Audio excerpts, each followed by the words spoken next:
Assalamualaikum warahmatullahi wabarakatuh. Perkenalkan, nama saya Julia Musdalifah, NIM 421200069, kelas B PJKR 2020. Baik, di sini saya akan menjelaskan tentang hakikat manajemen olahraga. Yang pertama yaitu pengertian manajemen. Manajemen adalah proses untuk mencapai tujuan-tujuan organisasi dengan melakukan kegiatan dari 4 fungsi utama, yaitu merencanakan atau planning, mengorganisasi atau organizing, memimpin atau learning, dan mengendalikan atau controlling. Dengan demikian, manajemen adalah sebuah kegiatan yang berkesinambungan. Yang kedua yaitu filsafat manajemen. Berbagai teori manajemen berdasarkan pada filsafat di bawah di antara lain: filsafat idealisme atau suatu keadaan yang amat sempurna yang menjadi pola dari segala sesuatu yang kita dapati di dunia ini.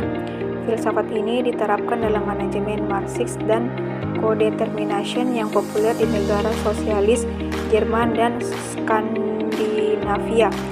Teori filsafat realisme atau dunia ini dan segala sesuatu yang terdapat di dalamnya adalah kenyataan yang tidak dapat dibantah.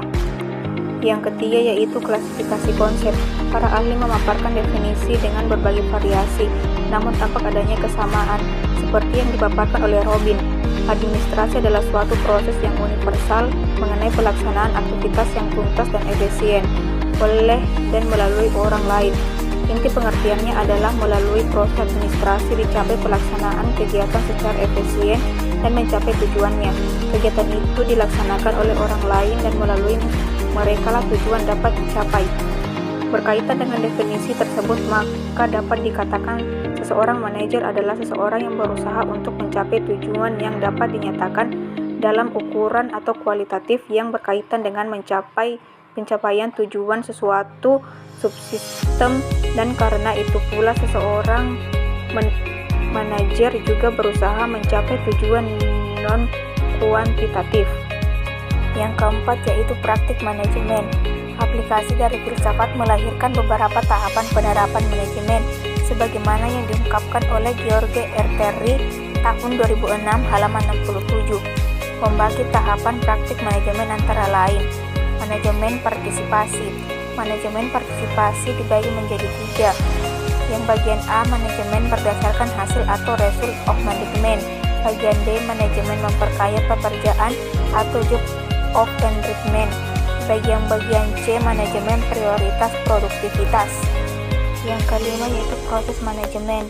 Dari sudut pandang yang berbeda, kita dapat memformulasikan definisi administrasi atau manajemen yang berbeda dengan rumusan di atas.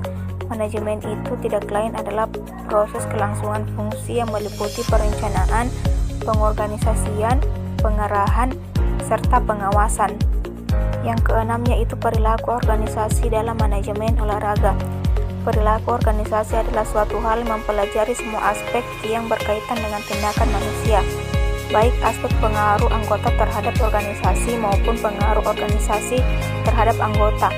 Sedangkan perilaku manusia adalah semua kegiatan atau aktivitas manusia, baik yang diamati langsung maupun yang tidak dapat diamati oleh pihak luar, juga dipengaruhi oleh sikap, emosi, nilai, etika, kekuasaan, atau genetika.